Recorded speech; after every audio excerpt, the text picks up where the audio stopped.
জালেম হচ্ছে নেতা আর আলেম হচ্ছে ইমাম। আল্লাহ দেখলেন ইসলামের ধারা পাল্টাতে হবে, এই নবীকে হিজরত করে মদিনায় নিয়ে গেলেন। মদিনায় নিয়ে যাওয়ার পরে আল্লাহ তাআলা সর্বপ্রথম নবীকে দিয়ে একটা মসজিদ বানায় নিলেন, যে মসজিদের নাম হলো মসজিদে কোবা। ধরে কোন মসজিদের নাম কি? যারা হজ করছেন, এখানে যারা হাজী সাহেব আছেন তারা সবাই মসজিদে কোবা চেনেন, অথবা যারা ওমরা করছেন তারাও চিনেন। ওই মসজিদের মধ্যে 2 রাকাত নামাজকে যদি আদায় করে আল্লাহ খুশি হয়ে তাকে একটা ওমরা হজের সওয়াব দিয়ে দেয়। কাবা ঘরে 2 রাকাত নামাজ পড়লে আপনি 2 লক্ষ রাকাত নামাজের সওয়াব পাবেন। মদিনায় যদি 2 রাকাত পড়েন আপনি 1 লক্ষ রাকাত নামাজের সওয়াব পাবেন। বাইতুল মুকাদ্দাসে যদি 2 রাকাত পড়েন 1 লক্ষ রাকাত নামাজের সওয়াব পাবেন। আর মসজিদে কুবার মধ্যে 2 রাকাত পড়লে একটা ওমরা হজের সওয়াব পাওয়া যাবে। তাহলে চিন্তা করেন মসজিদে কুবার এত দাম কেন? এই বাংলার মুসলমান, মসজিদে কুবার দাম কেন জান লাগবে না? মসজিদ কি জন্যে? মসজিদ কি জন্যে? কয়েকদিন আগে যে আপনাদের সামনে ওয়াজ করলাম, ওখানে মসজিদের কিছুটা গুরুত্ব তুলে ধরছি। ব্যারাস যতই দল করো, মসজিদের মধ্যে কয় দল? জয় খান না কেন? 1 দল। আওয়ামী লীগ, বিএনপি, জাতীয় পার্টি, জামাত সব কাতার সোজা করতেছে। মসজিদের প্রথম যে আজান হলো সেই নামাজ হলো জোহরের নামাজ। আজান দিলেন হযরত বেলাল ইবনে রেবাব। নামাজ চলতেছে মসজিদে কোবার মধ্যে। সেখান থেকে মসজিদ নববী বদলি হয়ে গেল। মসজিদ নববীতে মেহরাব আছে, মসজিদে কোবার মধ্যে কোনো মেহরাব নাই। যারা ঢুকছেন তারা বুঝতে পারবেন। মেহরাব হলো অস্ত্র রাখার জায়গা। মসজিদে কোবাতে অস্ত্রের ঘোষণা আসে নাই, মসজিদ নববীতে অস্ত্রের ঘোষণা আইছে। প্রথম যুদ্ধ হলো বদরের যুদ্ধ। সেই যুদ্ধটা হলো পবিত্র রমজান মাসে। জোরে কোন কি মাসে? পবিত্র রমজান মাসে। 311 জন সাহাবী হয়ে গেছে। 311 জন। জোরে বলেন কয়জন? এমন সময় 2টা ছোট বাচ্চা দৌড়ে নবীর কাছে এসে বলতেছে, ইয়া রাসূলুল্লাহ, আমরা 2 ভাই জিহাদের ময়দানে যাবার চাই। আল্লাহ রাসূল বললেন, জিহাদ কোনো ইয়ার কি মারার জায়গা না, তোমরা ছোট মানুষ, তোমরা যুদ্ধের কি বুঝবা? বলে, হুজুর আমরা জিহাদে যাব, নিয়ত করেছি। কারণ জিহাদের ময়দানে কেউ যদি শহীদ হয়ে যায়, আপনি বলেছেন শহীদের মৃত্যু একটা খুদি পিঁপড়া কাটার চাইতেও আযাব কম। মানে এক কথা আযাবই নেই। একটা খুদি পিঁপড়া যদি আপনার কামড় দেয়, আপনি চটকে দেন না? হুজুর আমরা শহীদ হবার চাই। আল্লাহ রাসূল বললেন, জিহাদের ময়দানে শহীদ হতে গেলে তার একটা মাপ হওয়া লাগবে। বেলাল, দেখে মাপের কাঠি নিয়ে আসো। একজনের নাম হলো মুআফেজ, আর একজনের নাম হলো মুয়াজ। মুয়াজ আর মুআফেজ 2 ভাইয়ের। মুয়াজকে মাপের মধ্যে নিয়ে আসা হলো। মাপে দেখা গেল 5 ফুট লম্বা হয়ে গেছে। আল্লাহ রাসূল বললেন, মুয়াজ তুমি লম্বাই হলো 5 ফুট, তোমাকে জিহাদের ময়দানে যাওয়ার হুকুম দেওয়া হলো। মুআফেজ বলতেছে, ইয়া রাসূলুল্লাহ, ও লম্বা হবার পারে, কিন্তু আমার চাইতে ওর শরীরে শক্তি কম। ওগো আল্লাহর নবী, আপনি যদি আমাদের 2 ভাইকে কুস্তি লাগা দেন তাহলে দেখতে পারবেন লম্বা হলে কি হবে, ওর গাওয়াত কোনো শক্তি নাই। নবী তাবাসসুম মুস্কি হাসি দিয়ে বললেন, ঠিক আছে তোমরা 2 ভাই কুস্তি করো। 2 ভাই যখন কুস্তি করতেছে, ছোট ভাই মুআজকে কানে কানে বলে, ভাই তুমি তো মাপে হয়েই গেছো ভাই, তোমার তার কোনো টেনশন নাই, কিন্তু এই কুস্তিতে তুমি একটু দুর্বল হয়ে আমার বুকের নিচে পড়ো, আমার বুকের নিচে পড়ে যাও, তাহলে আমি তোমার বুকের উপর থাকলে নবী আমাকেও যাওয়ার পারমিশন দিয়ে দিবে। মুয়াজ বলতেছে, নবী কিন্তু সাধারণ বিষয় না, হয়তো বুঝবার পারবে। বলে, ভাইজান বুঝবার পারবে না, তুমি একটু দুর্বল হয়ে নিচে থাকো, আমাকে একটু তোমার বুকের উপর উঠে দাও। মুয়াজ বলতেছে, আমি পারবো না। এবার মুআফেজ কানে কানে বলতেছে, ভাই রে তুমি বলো তো, আল্লাহ রাসূলকে জীবনের চাইতে যদি বেশি ভালোবেসে থাকো তাহলে বলো, ডান দিক থেকে যদি কাফেররা নবীকে লক্ষ্য করে তীর মারে, তুমি না হয় ডান দিকে থাকতে পারো, কিন্তু বাম দিক থেকে যদি তরবারি মারে, বাম দিকে কে দাঁড়াবে বলো? আমি থাকবো ডানে, তুমি থাকবো বামে, তুমি থাকবা সামনে, আমি থাকবো পিছনে। আমাদের জীবন যতক্ষণ থাকবে আল্লাহ রাসূলের দেহ কাফেরদের অস্ত্র যেন স্পর্শ না করে। সঙ্গে সঙ্গে মুয়াজ দুর্বল হয়ে বুকের নিচে পড়ে যায়। এমন সময় আল্লাহ রাসূল বলতেছে, এইরকম ছোট বাচ্চারা শহীদ হওয়ার নিয়তে যখন আল্লাহর দল করে, এই ইসলামকে কেউ মাটির নিচে দাফন করতে পারবে না। একদিন গোটা পৃথিবীতে ইসলামের বিজয় হয়ে যাবে।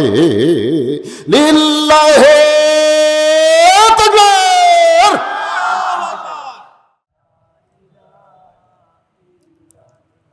লা ইলাহা ইল্লাল্লাহু মুহাম্মাদুর রাসূলুল্লাহ। রাসূলের মহব্বতে সকলে বলি সাল্লাল্লাহু আলাইহি ওয়াসাল্লাম।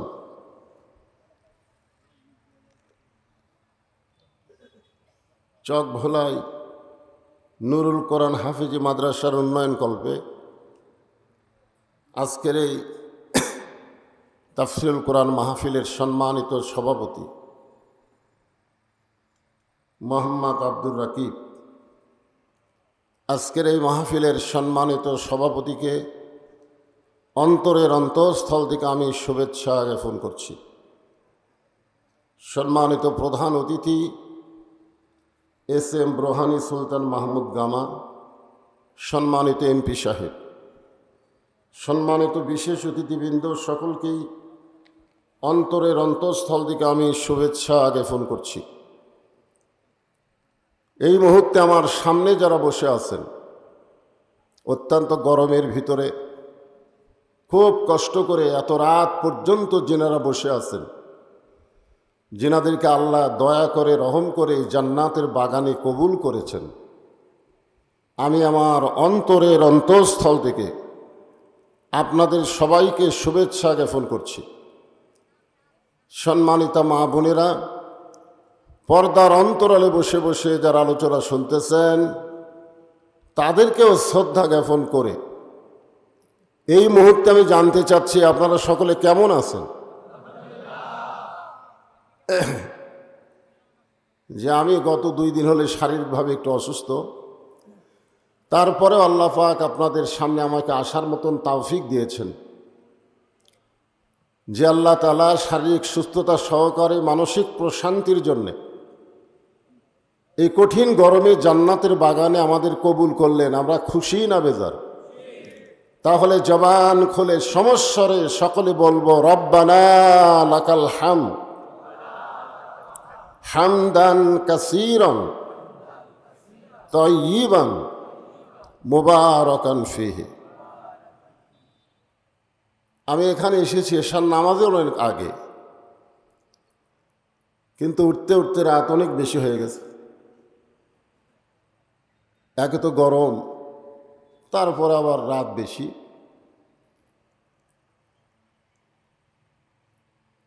হযরত উমর ফারুক রাদিয়াল্লাহু তাআলা আনহু রাসূলকে জিজ্ঞাসা করেছিলেন, ইয়া রাসূলুল্লাহ, 3 ওয়াক্ত নামাজ তাড়াতাড়ি, আসর, মাগরিব আর এশা, কিন্তু এশা থেকে ফজর, ফজর থেকে জোহর, এই 2 ওয়াক্ত নামাজ লম্বা কেন? ওয়াক্ত মানে কি? সময়। ফজর থেকে জোহর আল্লাহ লম্বা সময় দিয়েছে। এই লম্বা সময়ের মধ্যে মানুষ ব্যবসা বাণিজ্য করবে, খেতে খামারে কাজকাম করবে, চাকরি বাকরি করবে। এইগুলো করতে গিয়ে দেহের যে ক্ষয় হবে, ঈশা থেকে ফজর আল্লাহ লম্বা সময় দেওয়ার কারণে ঘুম পেড়ে ওই ক্ষয়টা আল্লাহ পুরা করে দিবে। এত বড় নিয়ামতের কথা শুনে সুবহানাল্লাহ বললেন না? নাও মাকুম সুবাতা, ঘুম এটা হলো শান্তির একটা নিয়ামত। তা আপনারা অনেক রাত পর্যন্ত চেতন আছেন। আমি যে আয়াতে কারিমা তেলাওয়াত করলাম, এখান থেকে বারবার বলা হয়েছে কোরআন হাদিস থেকে গুরুত্বপূর্ণ তাফসীর করার জন্য। তো এখানে যে আয়াতটা আমি তেলাওয়াত করেছি, 2টা আয়াত, এই 2টা আয়াতের উপরে আমার আলোচনা, আপনারা একটু মনোযোগ দিয়ে শুনবেন। আল্লাহ বলতেছেন, ফাযকুরুনি আযকুরুকুম ওয়াশকুরুলি ওয়ালা তাকফুরুন। আল্লাহ বলতেছেন যে আমার জিকির করে, আমি আল্লাহও তার জিকির করি। সুবহানাল্লাহ সবাই বললেন না? এটা কত বড় কথা দেখছেন, যে আল্লাহর জিকির করে, আল্লাহও তার জিকির করেন। অথচ আপনারা জিকির করার সময় জবান বন্ধ করে রাখছিলেন। কোরআনের কোনো জায়গায় নাই যে নামাজ বেশি বেশি পড়ো, রোজা বেশি বেশি করো, হজ বেশি বেশি করো, জাকাত বেশি বেশি দাও, এগুলো কোরআনে নাই। সব কিছু নিয়ম অনুযায়ী করা লাগবে, জোরে কোন ঠিক কিনা? কিন্তু আল্লাহ কোরআনে বললেন জিকরান কাসীরা, বেশি বেশি করে জিকির করো। আপনারা মনে করলেন কলেমার জিকির করলেই কি না করলেই কি। এর আগে কয়েকদিন আগে পাশেই আমি বলে দিয়েছি, যে ব্যক্তি সারা জীবন পাপ করে কিন্তু মৃত্যুর সময় জবানে যদি জিকিরটা জারি রাখতে পারে, শুধুমাত্র জিকির করে মরে যাওয়ার কারণে আল্লাহ তার জীবনের সব গুনাহ মাফ করে দেয়। এখানে আল্লাহ বলতেছেন যে আমার জিকির করে, আমিও তার জিকির করি। এই জিকির মানেটা কি? আগে মানে না জানলে আমরা তাফসির বুঝতে পারবো না। এখানে জিকির মানে হলো স্মরণ করা, জোরে কোন কি করা। এর সাথে কিন্তু বলা হয়েছে অশকুরুলি ওয়ালা তাকফুরুন। খুব খেয়াল করে শুনবেন। আল্লাহর একজন মস্ত বড় নবী ছিলেন, নাম হলো নূহ নবী। জোরে কোন নাম কি? একটু হোহা করেন বাবা, অসুস্থ মানুষ তো আমি। আপনারা কি আমাকে চিনেন না? কন মানদার কোনো লোক কি আমাকে অচেনা আছে? আরে সরাসরি না দেখলে মোবাইলে তো আমাকে দেখেনি, দেখেন না তো, হোহা একটু করেন। এখানে আমি আসলে মুখ কি আমি দেখাচ্ছি না? আরে আরো উপরে তুলবার চাইছিল। এটা দেখেন আমি কোথায়, মুখ কোথায়, এটা আছে কোথায়, মাইক কোথায় আর আমার মুখ কোথায়? দেখছেন মুখ কোন জায়গায় আর মাইক কোন জায়গায়? এটা আরো উপর তুলবার চাচ্ছে আমি, বলে আমার কেউ দেখতে পাবে না। এটা যত উপরে তুলব দেখা যাবে। আরো ছাপটা দিলে তো মাইক থাকবে দাড়ির কাছে, কথা কেমনে শুনবেন? হ্যাঁ একটু হা করেন। ওই নূহ নবী শুকনা জায়গায় একটা নৌকা তৈরি করতেছেন। জোরে বলেন, পৃথিবীতে সর্বপ্রথম যে যানবাহন তৈরি হয়েছে তার নাম কি? আরো জোরে, জোরসে বলুন। জোর হলো না, আরো জোরে।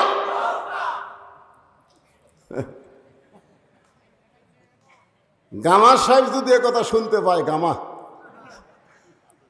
তখন বলবে হুজুর তো আমাকে দলের লোক বাড়ায়, ও আজ উঠেই নৌকার মিছিল। জোরে কোন কথা ঠিক কিনা? স্বতন্ত্র, ও আচ্ছা আচ্ছা, ও স্বতন্ত্রই কাম করছে। আচ্ছা ঠিক আছে, কিন্তু তলে তলেও একই। একটা কথা হলো উপরে উপরে এক ভাব, তলে তলে আর এক ভাব। জোরে কোন কথা ঠিক কিনা? তো এখন এক বুড়ি মানুষ এসে বলতেছে, বাবা নূহ, এই শুকনা জায়গায় নৌকা বানানোর কারণ কি? নূহ বলতেছেন, বুড়িমা, বন্যা নামক একটা গজব আসবে, এ গজবে গোটা পৃথিবীর সবাই ধ্বংস হয়ে যাবে, শুধুমাত্র নৌকার ভিতরে যারা জায়গা পাবে তারা ধ্বংস হবে না। বর্তমানে বাংলাদেশে নৌকার ভিতরে যারা আছে তাদের কোনো টেনশন নাই। জোরে কোন কথা ঠিক কিনা? কিন্তু নৌকার বাইরে যারা আছে,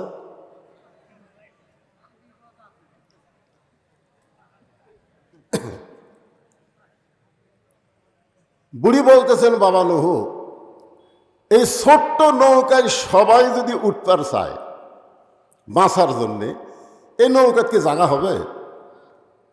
নূহ বললেন, বুড়িমা, এই নৌকার শর্ত হলো ইমানদার বান্দা বান্দি যারা নৌকার ভিতরে জায়গা পাবে তারা, বেঈমানদের জায়গা নৌকায় হবে। তার মানে বোঝা গেল নূহ নবীর নৌকা আর বর্তমানে নৌকা এক না। এক এক তো কোন নৌকার মিছিল করলেন? নূহ নবীর নৌকার মিছিল। জনগণ বুঝুক পাবলিক কি জিনিস। জোরে কোন কথা ঠিক কিনা?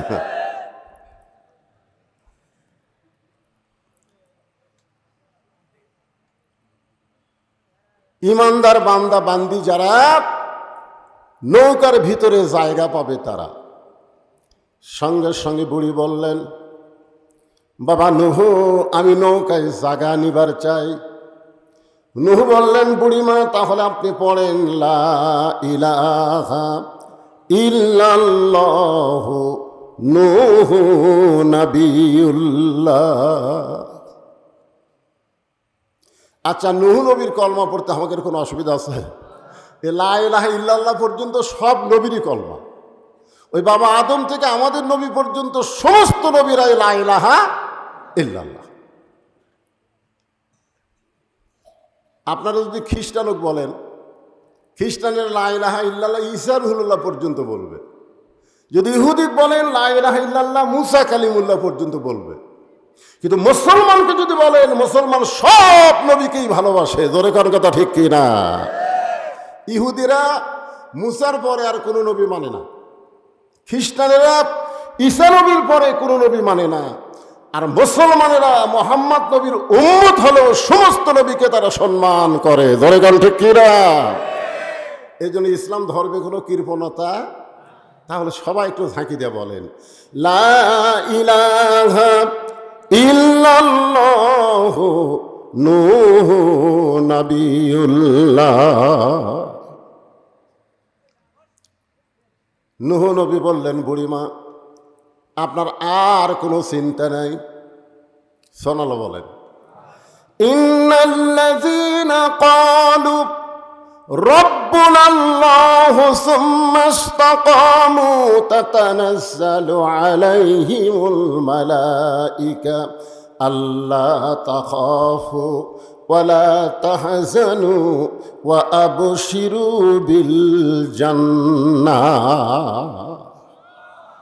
আল্লাহ কিন্তু আমাদেরকে বলেছেন, আল্লাহ বলেছেন, নিশ্চয় যারা বলবে আল্লাহ আমার রব, এর প্রতি যারা অটল থাকবে, ইস্তেকাম থাকবে, তাতানাজ্জালু আলাইহিমুল মালাইকা, তাদের জন্য ফেরেশতার মাধ্যমে আল্লাহ খবর দিবেন, আল্লাহ তাখাফ, তোমাদের কোনো ভয় নাই, ওয়ালা তাহজান, তোমাদের কোনো চিন্তা নাই, ওয়া আবশিরু বিল জান্নাহ, বরং দুনিয়া থেকেই তোমরা জান্নাতের সুসংবাদ প্রাপ্ত হবে। নূহ বললেন, বুড়িমা আপনার আর কোনো চিন্তা নাই। বন্যা গজব যখন শুরু হবে তখন আপনার হাতটা ধরে আমি নৌকায় উঠায় নিব। সঙ্গে সঙ্গে বুড়ি বললেন, আলহামদুলিল্লাহ। নৌকায় হাত ধরে তুলবার চাইছে কে? জোরে এখন কে তুলবার চাইছে? আর বুড়ি প্রশংসা করলো কার? তাহলে আপনারা কি বুঝলেন? কোনো নেতার প্রশংসা করা যাবে? কোনো চামচা হওয়া যাবে? এখানে বুড়ির বলা দরকার ছিল, বাবা নূহ তুমি অত্যন্ত ভালো একজন মানুষ বাবা, ওই বিপদের দিনে তুমি আমাকে হাত ধরে নৌকায় উঠাবা, তুমি খুবই ভালো মানুষ। বুড়ি এখানে নূহ নবীর কোনো প্রশংসা করেনি। অশকুরুলি, প্রশংসা করতে হবে কার? আল্লাহ ছাড়া অন্য কারো প্রশংসা করা যাবে? অন্য কারো করলেই ওয়ালা তাকফুরুন। বন্যা গজব শুরু হয়ে গেল। গোটা পৃথিবীর পাহাড় পর্বত পর্যন্ত 40 দিন পানির তলে ডুবেছিল। এত পানি হিমালয় পর্বত পর্যন্ত ডুবে গেছে। অনেকে বলে গজব খালি এখনই হয়। গজব খালি এখন হয় না, আগেও হসা? কথা কন না কেন? পানির জন্য দোয়া কি আল্লাহ নবী করেনি? এই কথা কন করেনি? এইবারে পানির জন্য আমরা একটু নামাজ পড়া দোয়া করছি। অনেকে কয় হুজুরকে দোয়া আর আল্লাহ শুনতেছে না, শুনতেছে না। গতকাল পানি হয়নি, একটা বাতাস উঠছিল। আপনাকে মনে কি হয়েছে? আল্লাহ রে, আমাকে মাহফিল আগামীকাল, আল্লাহ যেন পানি না দেয়। জোরে কোন কথা ঠিক কিনা? আমরা দোয়া করি পানি দাও, মাহফিল আর কয় না দেখ। যারা ধান কাটতেছে তারা কয় আল্লাহ আরো 15 দিন পর পানি দাও। আল্লাহ এখন কার দিকে যায় কোন? তো আল্লাহ পড়ে গেছে বেকায়দা। জোরে কোন কি কায়দা? এক লোক বলতেছে, হুজুর আপনারা যখন আদায় শুরু করছেন তখন আমার পাশের জমির লোক 2 মণ ধান দান করছে। আল্লাহ রাসূল বলেছেন, আস-সাদকাতুল বালা, দান সদকা করলে বালা মুসিবত হয় না। তো ঝড় ঝাপটা আসলে ওর জমির ধান বাঁচলে আমারটা বাঁচলি, তো আমাকে দেওয়া লাগবে কেন? লা ইলাহা ইল্লাল্লাহু মুহাম্মাদুর রাসূলুল্লাহ সাল্লাল্লাহু আলাইহি ওয়াসাল্লাম। তো আমার পাশে চেয়ারম্যান সাহেব বসে আছেন, উনি তার গামছার মধ্যে দিবার পারলেন না। গামছা মনে হয় কেজির উপরে আসবি না, গামছা কেজিতে আসে না, না গামছা কেজিতে আসবি। চাঁদ সূরজার গ্রহ তারা, আল্লাহ নামের পাগল পারা। চাঁদ সূরজার গ্রহ তারা, আল্লাহ নামের পাগল পারা। আমার আল্লাহ নামের এতই দয়া, আল্লাহ নামের এতই মায়া, লুকিয়ে রাখছেন হে আল্লাহ। লা ইলাহা ইল্লাল্লাহ, লা ইলাহা ইল্লাল্লাহ, মুহাম্মাদুর রাসূলুল্লাহ সাল্লাল্লাহু আলাইহি ওয়াসাল্লাম। পৃথিবীর সমস্ত পাহাড় পর্বত একাধারে 40 দিন পর্যন্ত পানির নিচে, 40 দিন পর পানি যখন নিচে নেমে গেল, আস্তে আস্তে পানি শুকে যাচ্ছে। নূহ নবীর নৌকা যদি পর্বতে এসে ভিড়ে গেল। আল্লাহ ডাকতে বলে, নূহ খবর কি? নূহ বলতেছে আলহামদুলিল্লাহ। আল্লাহ কয় নূহ খবর কি? নূহ বলতেছে কি? আলহামদুলিল্লাহ। আল্লাহ বলে নূহ কি খবর? নূহ বলতেছে আল্লাহ নৌকার ভিতরে যারা জীবিত আছে তারা, আর নৌকার বাহিরে যারা ধ্বংস হয়েছে তারা। আপনারা কি বুঝলেন? নৌকার ভিতরে যারা কি রক্ষা পাইছে তারা, নিরাপদ আছে তারা, নৌকার বাহিরে যারা ধ্বংস হয়েছে তারা। আল্লাহ ডাক বলে নূহ রে, তাহলে এই বুড়িটার খবর কি? নূহ বলতেছে আল্লাহ আমার মনই নেই। এখন কি নাই? দেখছেন, কঠিন বিপদ যখন আসে তখন একটা নবী পর্যন্ত ভুলে যায়। আপনারা বলেন তো, হাসরের ময়দানের বিপদ সহজ না কঠিন? তাহলে ওই বিপদে পীর সাহেব মুরিদও খেয়াল থবি? আপনার ওখান থবে? কতকগুলা বলে না আমার কোনো টেনশন নাই, পীর ধরছি। নূহ নবী বলতেছে আল্লাহ আমার মনই নাই। আল্লাহ বলে নূহ তাহলে বুড়ির খবর কি? নূহ বলতেছে সবাই যখন ধ্বংস হয়ে গেছে নৌকার বাহিরে, বুড়িটাও ধ্বংস হয়ে গেছে। আল্লাহ বলে নূহ আজগুবি কোনো কথা বলা যাবে না, কথা বলতে গেলে তদন্ত করে কথা বলতে হবে। সুবহানাল্লাহ। কম আজগুবি, আমাদের বাংলাদেশে আমরা আজগুবি কথা বলি। আজগুবি যে কোনো কথা আপনি বলবেন, কথা তদন্ত করে বলার দরকার আছে না নাই? দরকার আছে, কথা কেন আছে না নাই?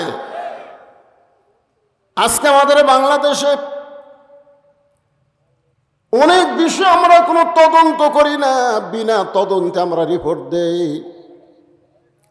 আজকে যারা কোরআনের মাহফিল এসেছেন, তদন্ত বিষয়টা একটু মনোযোগ দিয়ে খেয়াল করবেন। আল্লাহ বলে নূহ আজগুবি কোনো কথা বলা যাবে না, তদন্ত করো। নূহ নবী তদন্ত করতে এসে দেখে বুড়ি তো দূরের কথা, বুড়ির বাড়িটাও পর্যন্ত কিছুই হয় নাই। পাহাড়ের উপরে পানি চলে গেল, আর একটা ঝুবড়ি বাড়ি, সেই বাড়িটাই কিছু হলো না। নূহ ডাক দিলেন বুড়িমা, সঙ্গে সঙ্গে বুড়ি টোপলা নিয়ে হাজির। নূহ বলতেছে বুড়িমা টোপলা কেন? বুড়ি বলতেছে আগে থেকেই সাইজ হয়ে আছি, তুমি কখন ডাক দিবে আর গজব যখন আসবে তখন টোপলা সামাল করতে আমার দেরি হবে, সেজন্য আগে থেকেই সাইজ। আল্লাহ বলতেছেন ইয়া আইয়ুহাল্লাযীনা আমানুত্তাকুল্লাহা হাক্কা তুকাতিহি ওয়া লা তামুতুন্না ইল্লা ওয়া আনতুম মুসলিমুন। আল্লাহ বলতেছেন মুসলমান না হয়ে মরো না। আমরা কখন মরবো কেউ জানি? এই জোরে এখন কেউ জানি? তাহলে আমরা যদি না জানি কখন মৃত্যু হবে, তাহলে মুসলমান আমাদের হওয়ার জন্যে আমরা টোপলা বান্দার মতন কি ঈমান আমল ঠিক রাখছি? আপনারা কি মনে করতেছেন? বর্তমান যে পরিবেশ বাংলাদেশে চলতেছে, এই পরিবেশে এখন যদি আজরাইল আমাকে জান কবজ করবার আসে, আমরা কি করব? ও বাবা রে, মারে, ও বাবা আজরাইল রে। একটা গজলেতে আছে, এবারের মতন ফিরে যাও রে আজরাইল, মিনতি করিয়া কই তোমারে। নূহ বললেন, বুড়িমা বন্যা গজব শেষ হয়ে গেছে, বন্যা গজব শেষ হয়ে গেছে। সুবহানাল্লাহ হবেন না? ও বুড়িমা, তোমার কথা আমার মনেই নাই, তোমার কথা আমার মনেই নাই, বন্যা গজব শেষ। আমি শুধু তোমার কাছে জানতে চাই, গোটা দুনিয়ার সব কিছু ধ্বংস হয়ে গেল, তোমার ঝুবড়ি বাড়ি আর তোমার কিছুই হলো না। বুড়ি মুস্কি মুস্কি হাসের বলে, নুহুরে, আমি যখন আল্লাহর প্রতি ঈমান গ্রহণ করেছি, তখন ঈমান আমাকে বলে দিয়েছে দুনিয়ার সবাই তোমাকে ভুলে যাইতে পারে, কিন্তু আল্লাহ তোমাকে কোনোদিন ভুলবে না। আমাদের সবাই সবাইকে ভুলে যেতে পারবে, কিন্তু একজনই আমাদের ভুলবে না। তিনি কে? আরো জোরে বলেন, তিনি কে? তাহলে আমরা জিকির করব কার? ঠিক আছে ইমান, ঠিক আছে তো? কি মনে হচ্ছে কার জিকির হবে? চড়কের উপরে বসে আছে আমাদের জাতির পিতা, বাবা হাজর রশি ধরে টানতেছে, নিচে নমরুদের আগুনের চুলা দাউ দাউ করে জ্বলতেছে। ফেরেশতা জিবরাইল এসে সালাম দিয়ে বলে, ওগো আল্লাহর নবী ইব্রাহিম, আপনি যে হারে কাঁদতেছেন, আপনার কান্না দেখে আমার দরদ হয়ে গেল। আপনি যদি চান, আল্লাহ আমাকে 600 পাখা দান করছে। জোরে কোন কয়শো? একটা পাখার বাতাস দিব, আগুনের চুলা সাগরে গিয়ে নিভে যাবে। যদি আপনি চান, আপনার কান্না দেখে আমার দরদ হয়। ইব্রাহিম বলে, জিবরাইল, আমি একটা বারও নমরুদের আগুনের চুলার দিকে তাকাই নাই। তাহলে কাঁদতেছেন কেন? বলে, কান্দার কারণ হলো আমার জন্ম দেওয়া বাপ, আমার জন্ম দেওয়া বাপ রশি ধরে টানতেছে আমাকে আগুনে ফেলে দেওয়ার জন্য। সন্তান যখন বিপদে পড়ে, বাবা তখন সন্তানকে সাহায্য করে। যেরকম কথা ঠিক কি না? আর ভাগ্যগুণ আমি এমন একটা বাবার সন্তান, যেই বাবা আমাকে নমরুদের চুলার মধ্যে, আগুনের মধ্যে ফেলে দেওয়ার জন্য রশি টানতেছে। আপনারা বলেন তো, ইব্রাহিম নবীর বাবা মানুষটাকে ভালো না খারাপ? জোরে কোন, ভালো না খারাপ? আর হামাকের বাপ,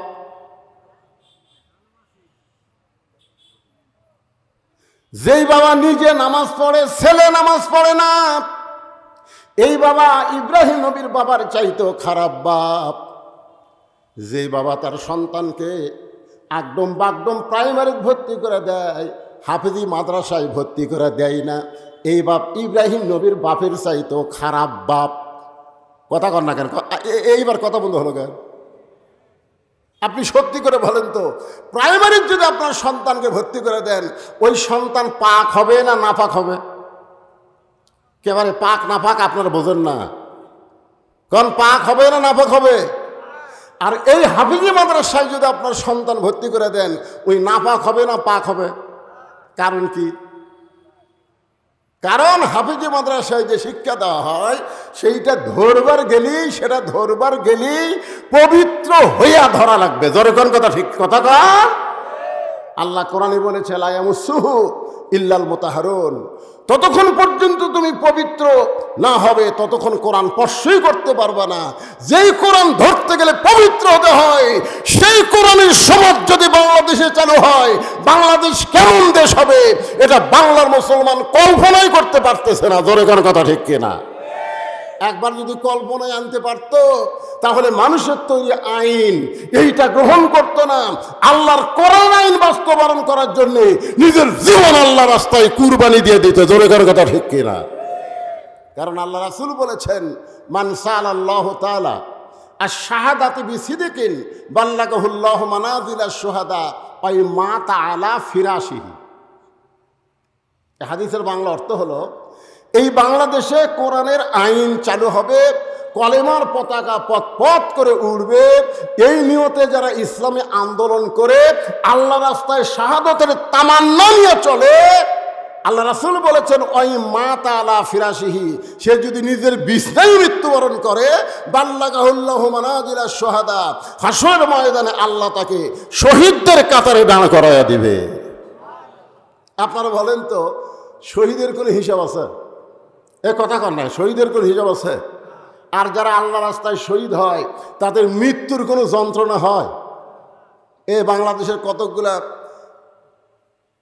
কোরআনের পাখিদেরকে ফাঁসি দেওয়া হলো, ফাঁসি দেওয়ার পরে আপনারা তাদেরকে দেখছেন? দেখেননি। মানুষ মরার সময় মুখ বেকা টেকা বহু কিছু করে মরে যায়, জোরে কোন কথা ঠিক কিনা? হ্যাঁ ভাইজান, একটু মনোযোগ দিয়ে কথাগুলো শুনবেন। ফাযকুরুনি আযকুরুকুম ওয়াশকুরুলি ওয়ালা তাকফুরুন। এই আয়াতটাকে নিয়ে আপনাদের সামনে আলোচনা করতেছি।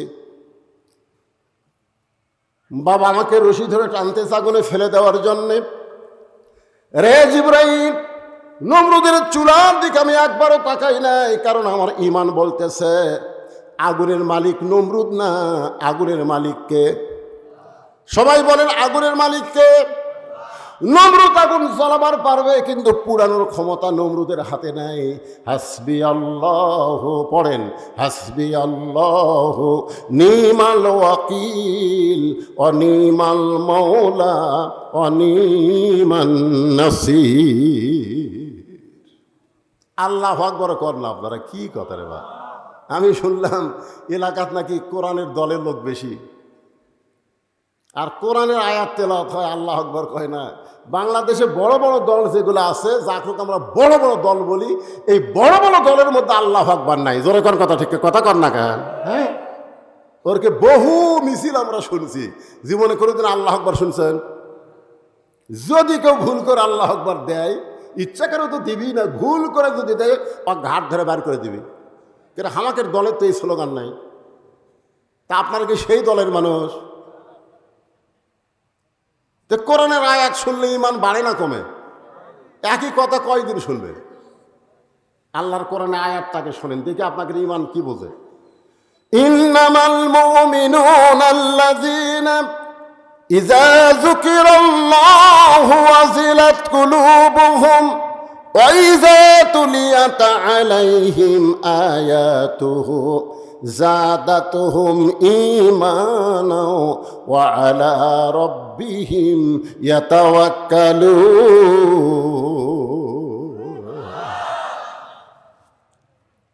আল্লাহ কয়, ইব্রাহিম তোমার ঈমানের যে পাওয়ার, নমরুদের আগুনের সেই পাওয়ারই নেই। তোমার ঈমানের পাওয়ারের কাছে আগুনের পাওয়ার ঠান্ডা হয়ে গেল। আমি আল্লাহ ঘোষণা করলাম, কুল্লা ইয়া নারু কুনি বারদাও ওয়া সালামান আলা ইব্রাহিম। আগুনের চুলার উপরে ইব্রাহিম নবী স্মরণ করছে কাকে? জিকির করছে কার? আল্লাহকে। আসমানে ভুলে গেছে নাকি? আসমান থেকে আগুনকে শান্তিদায়ক বানায় দিল। আমরা সে আল্লাহর জিকির করব। এখন জিকির সম্পর্কে কোরআনে একটা আয়াত আপনাদের সামনে বলতেছি, দেখেন। আল্লাহ বলতেছেন, ইন্না নাহনু নাযালনা যিকরা ওয়া ইন্না লাহু লাহাফিজুন। এই আয়াতের মধ্যে কি বলা হচ্ছে? ইন্না নাহনু নাযালনা যিকরা। আপনারা বলেন তো, এই আয়াতের জিকির মানে কি? হ্যাঁ, দুই একজন কনকে, বাদ বাকি লোক কি বোবা নাকি? বোবা? তাহলে প্রথম আয়াতে জিকির মানে স্মরণ, এই আয়াতে জিকির মানে কোরআন। তাহলে কোরআনকে আল্লাহ জিকির হিসাবে নাজিল করেছে। এই কোরআন হেফাজতের দায়িত্ব দুনিয়ার কোনো মানুষের হাতে রাখে নাই। কোরআন হেফাজতের দায়িত্ব কার? আল্লাহ যদি ঠান্ডা বাতাস দেয়, আপনাদের কোনো অসুবিধা থেকে ভাইরা? আমি তো বৈশাখ মাসের মাহফিলে আমি বলে দিই, এই যে উপরে যে কাপড় টাঙ্গাইনি, এই যে কাপড়, আমি এই সপ্তাহে যে কয়টা মাহফিল করছি এই খালি আজগাড্ডার উপর কাপড় দেখতেছি। বক্তা বসে থাকবে, এরই থাকবে কাপড়, আর এই জায়গায় খালি লাঠি পুতবি আর আলোর বাতি দিবি।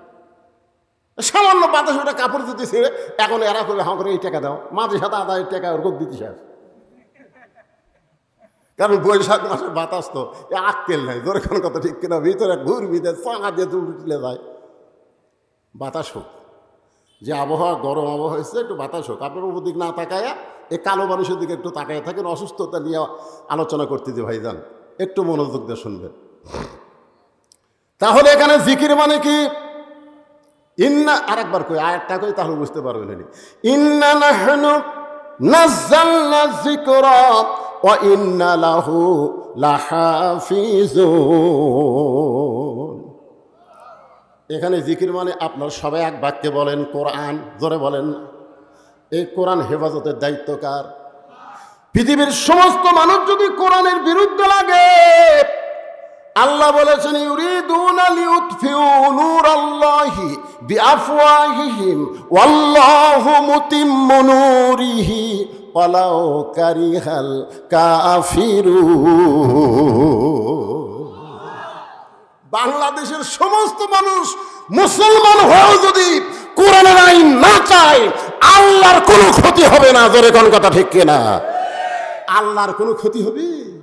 কোনো ক্ষতি নেই। করেন না কেন? শয়তানের দল করেন, কি হবে? আল্লাহর কি হবে না? আর আল্লাহর দল করলে আপনাদের কি হবে? কি লাভ হবে? সে লাভটা জানা লাগবে না? হ্যাঁ, খালি দল করেন, নামাজ পড়েন, রোজা করেন, বামপন্থী দল করেন, আর মসজিদের মধ্যে ঢোকেন ডান পায়ে, সিটারি করেন।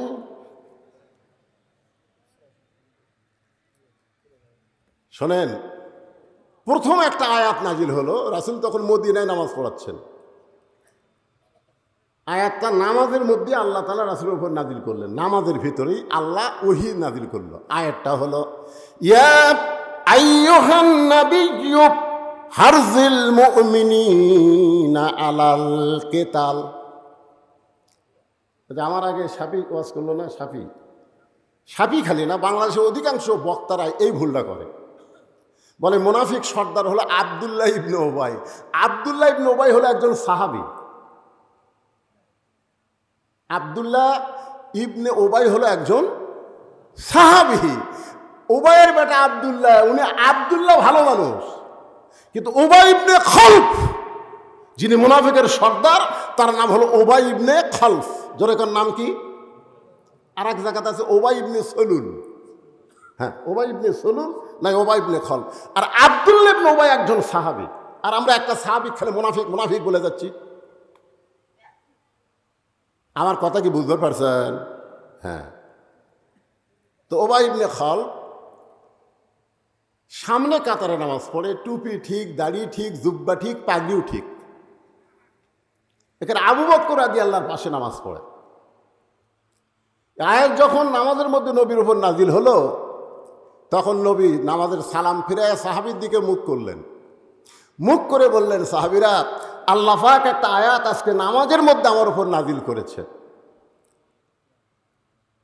সাহাবীরা তো আশ্চর্য হয়ে বললেন, হুজুর, আল্লাহ কি আয়াত নাজিল করলো আপনি আমাদের বলেন। আল্লাহ নবী বললেন, তাহলে সাইদ হয়ে তোমরা শোনো। এই আয়াতটা হলো সাইদ হওয়ার আয়াত। জোরে কোন কি হওয়া? সাইদ হওয়া। খালি জামাতবদ্ধভাবে নামাজ পড়লে হবে না, কাতার সোজা করে নামাজ পড়লে হবে না, জামাতবদ্ধভাবে কাফের বেঈমানদের বিরুদ্ধে অস্ত্র ধারণ করা লাগবে। কারণ মক্কার কাফেরেরা যে কোনো সময় মদিনা আক্রমণ করতে পারে, আর মদিনা আক্রমণ করলে ইন্নাল্লাহা মা'আস সাবিরিন, ধৈর্যশীলদের সঙ্গে আল্লাহ আছে। আজকে আমাদের গোটা বাংলাদেশ ভারত আক্রমণ করেছে, প্রতিবেশী ভারত আমাদের গোটা বাংলাদেশ আক্রমণ করেছে। আপনারা বলতেছেন, হুজুর কি দিয়ে আক্রমণ করলো? ভারত তো আমাদের সাহায্যকারী, ভারত আমাদের প্রতিবেশী।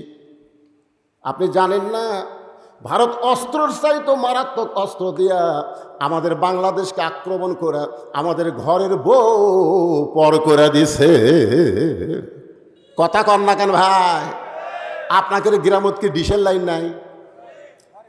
আপনি যাই আজকে ভোগ কবেন যে বজরিশিতে এত ওয়াজ শুনিস, অমুক ভক্তের এত ওয়াজ শুনিস, পর্দার এত ওয়াজ শুনিস, আজ থেকে ভারতের 2টা চ্যানেল বাদ দিবি, স্টার জলসার জি বাংলা, এই 2 চ্যানেল দেখা হবে না। খালি এই কথা কবেন, দেখবেন তো বউ আপনার পক্ষে আছে না চ্যানেলের পক্ষে গেছে। আপনি খালি এটা খেয়াল করবেন।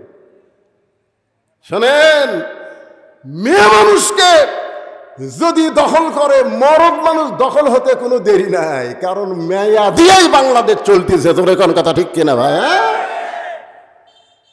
কিভাবে দেখছেন?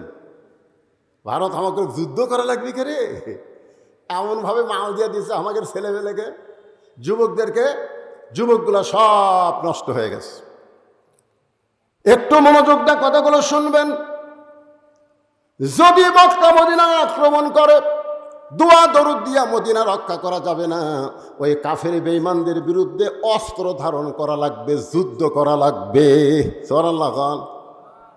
সমস্ত সাহাবীরা বলতেছে, হুজুর আমরা এক পায়ে রাজি। কারণ আল্লাহ যখন বলেছে অন্যায়ের বিরুদ্ধে যুদ্ধ করতে আমরা এক পায়ে রাজি। কিন্তু উবাই ইবনে খালদ, ও সামনে কাতারে টুপিওয়ালা দাড়িওয়ালা, ও নবীর কাছে গিয়ে বলতেছে, হুজুর এইটা না গন্ডগোলের আয়াত? আপনারা বলেন তো, ইসলামী আন্দোলনের আয়াত এটা কি গন্ডগোলের আয়াত? কথা কন না কেন, এটা কি গন্ডগোলের আয়াত? নবী চম করে বললেন, স্বয়ং আল্লাহ তাআলা যে আয়াত নাজিল করলো, আমার 1 নম্বর মুসল্লি বলতেছে গন্ডগোলের আয়াত। সঙ্গে সঙ্গে আল্লাহ তাআলা আবার আয়াত নাজিল করলেন, ওয়ামিনান নাসি মান ইয়াকুলু আমান্না বিল্লাহি ওয়া বিল ইয়াউমিল আখিরি ওয়া মা হুম বিমুমিনিন।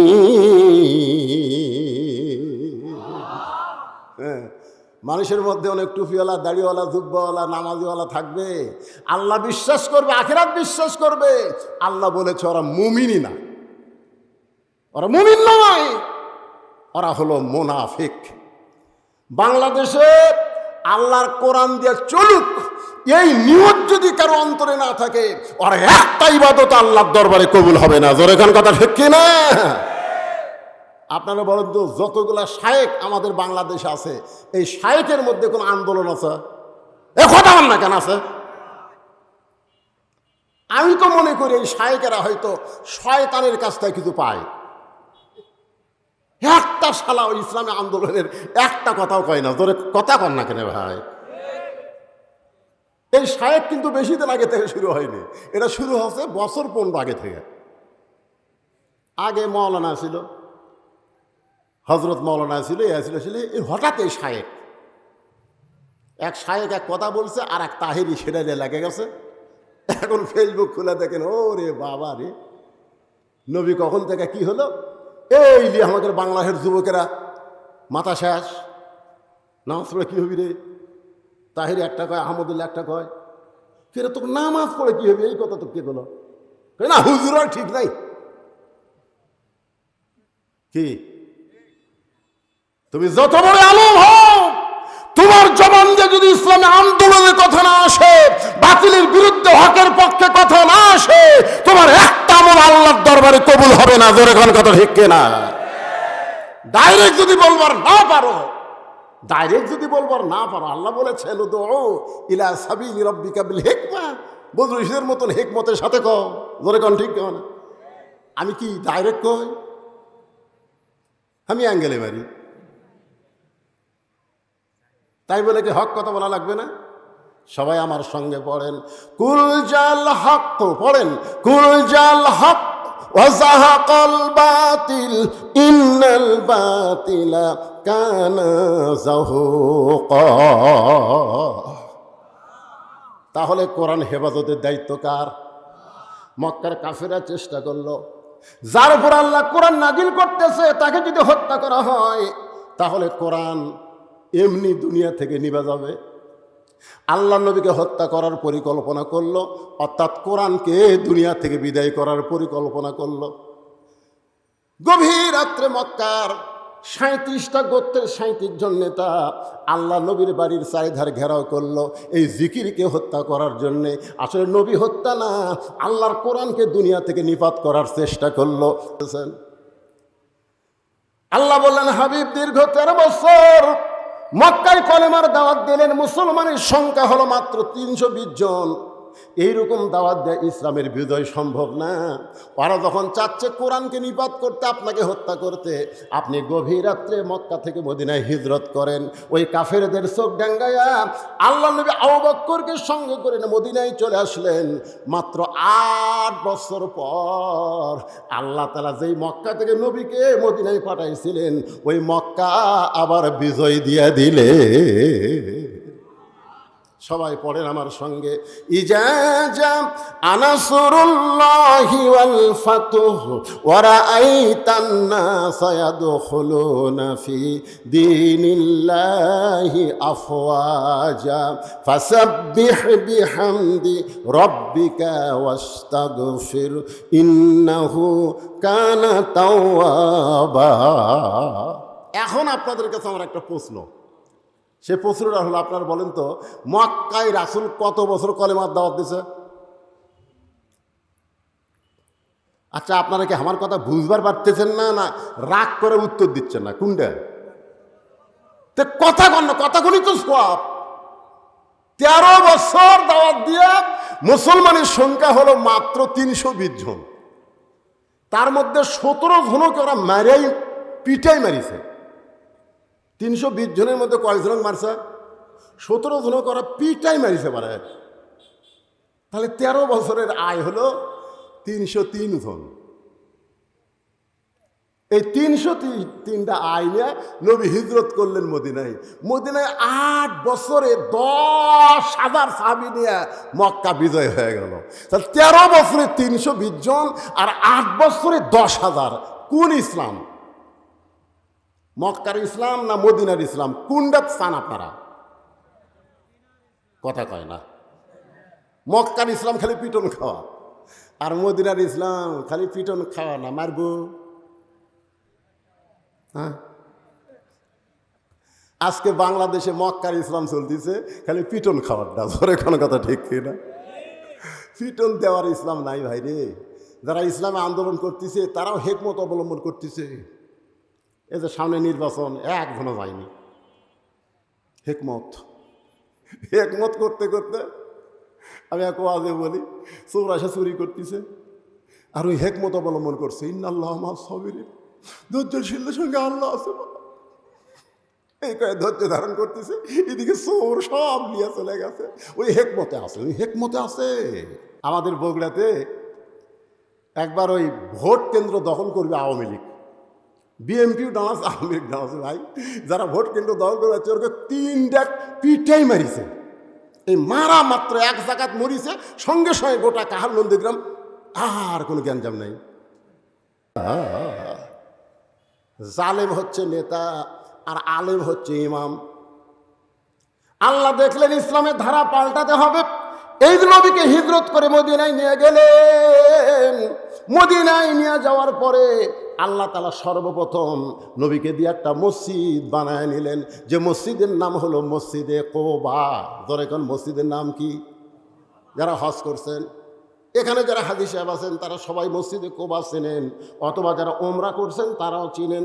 ওই মসজিদের মধ্যে 2 রাকাত নামাজকে যদি আদায় করে, আল্লাহ খুশি হয়ে তাকে একটা ওমরা হজের সওয়াব দিয়ে দেয়।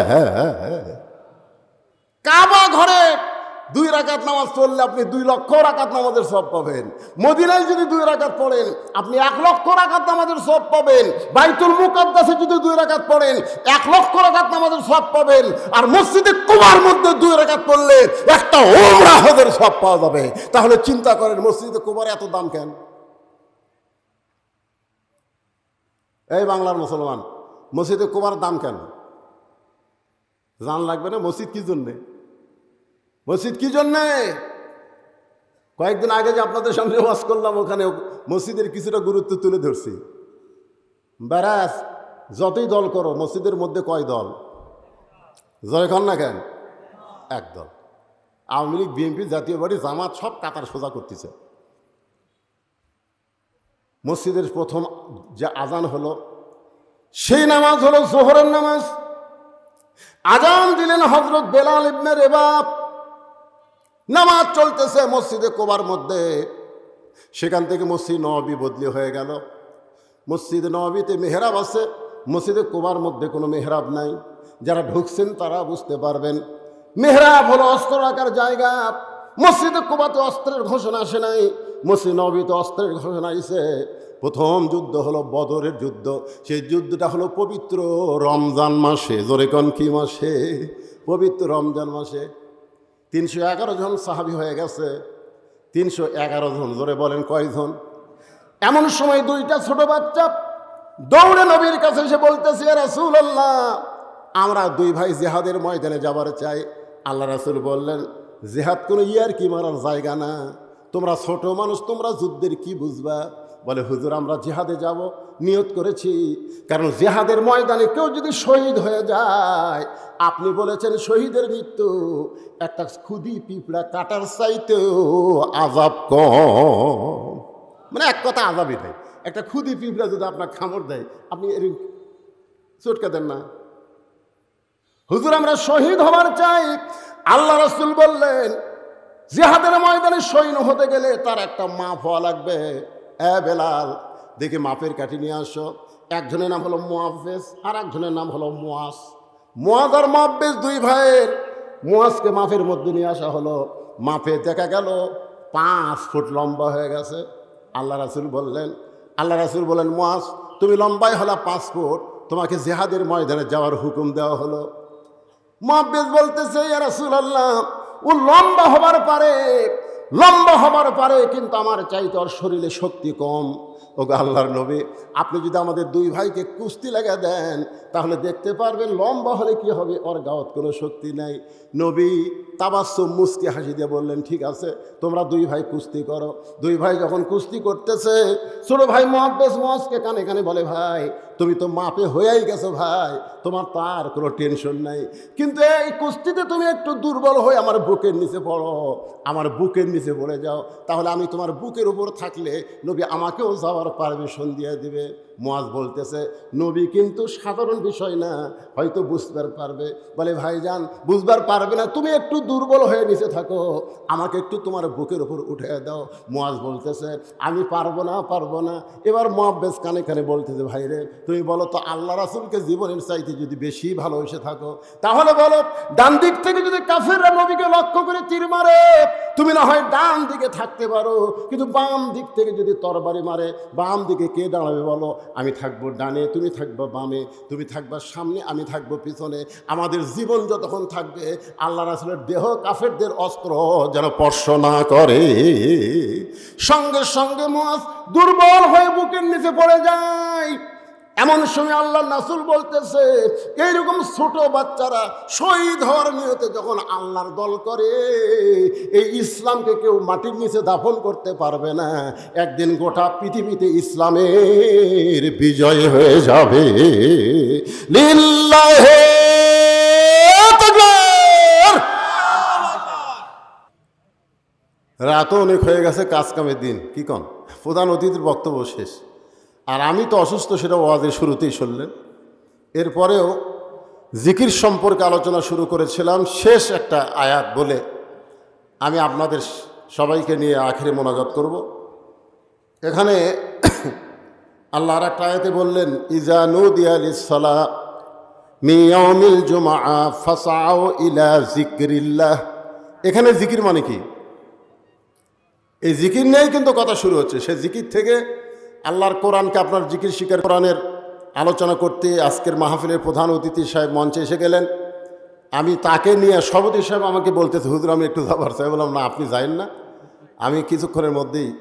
সালাম অমিনকাসালাম তাবারাকতা ইয়া যাল জালালি ওয়াল ইকরাম।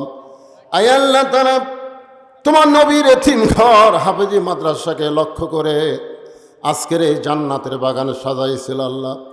কঠিন গরমের ভিতরে তোমার হাজারো বান্দা বান্দে আজকের মাহফিল উপস্থিত হয়েছিল আল্লাহ। আজকের এই মাহফিলকে আমাদের সকলের হেদায়েতের জন্যে, নাজাতের জন্যে, জান্নাতের জন্যে কবুল করেন।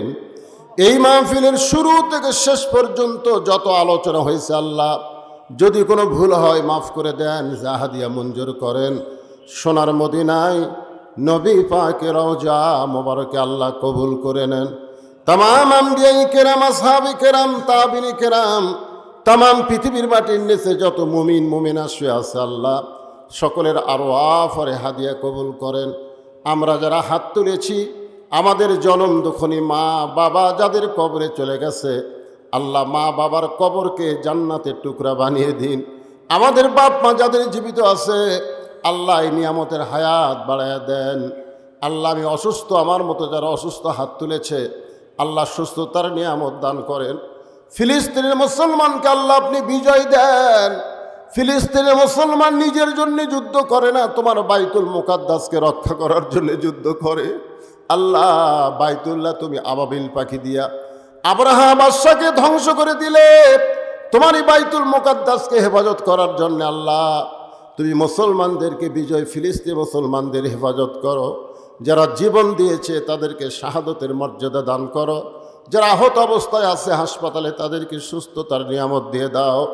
আল্লাহ আজকের মাহফিলের সম্মানিত সভাপতিকে আল্লাহ তুমি কবুল করো। আজকের মাহফিলের সম্মানিত প্রধান অতিথি আল্লাহ, এর আগে আমি মান্দায় অনেক মাহফিল দেখে করেছি, তাকে তখন এরকম নেতার আসনে দেখি নাই। আজকে তিনি নেতার আসনে বসে জনগণের চাকর হিসাবে নিজকে প্রমাণ করতেছেন। আল্লাহ আমার ভাইকে শারীরিক সুস্থতা দান করবেন। যেমন নেতৃত্ব দিলে আল্লাহ খুশি হবে, রাসূল খুশি হবে, জনগণ কলিজায় শান্তি পাবে, এমন নেতাগিরি করার তৌফিক আমার ভাইকে দান করে দেন। আল্লাহ মান্দা উপজেলা অফিসার ইনচার্জকে সঙ্গে নিয়ে হাত তুলেছি, আল্লাহ মেহেরবানি করে তাকে কবুল করেন। যে দায়িত্ব তার উপর অর্পিত আছে সুন্দরভাবে পালন করার তৌফিক দিয়ে দেন। আল্লাহ মন খুলে প্রাণ খুলে দীর্ঘ সময় আলোচনা করতে চাইছিলাম, কিন্তু অসুস্থতার কারণে আজকে এটা হয়তো আমার পক্ষে সম্ভব হলো না। আল্লাহ তোমার বান্দাদের জন্য প্রাণ খুলে দোয়া করি, আল্লাহ যেটুকু আমরা শুনলাম বাকি জীবনে আমাদেরকে আমল করার তৌফিক দিয়ে দেন। আল্লাহ মাদ্রাসাকে লক্ষ্য করে নগদে বাকিতে আজকে যারা দান করেছে আল্লাহ সবগুলো দান কবুল করেন। মা বোনদেরকে পর্দানিস আবেদা সালিহা মা ফাতেমার চরিত্র দান করেন। যেদিন আমরা বিদায় নেব আমাদের সকলের জবানে আপনি জারি করে দিবেন লা ইলাহা ইল্লাল্লাহু মুহাম্মাদুর রাসূলুল্লাহ সাল্লাল্লাহু আলাইহি ওয়াসাল্লাম। আসসালামু আলাইকুম ওয়া রাহমাতুল্লাহি ওয়া বারাকাতুহু।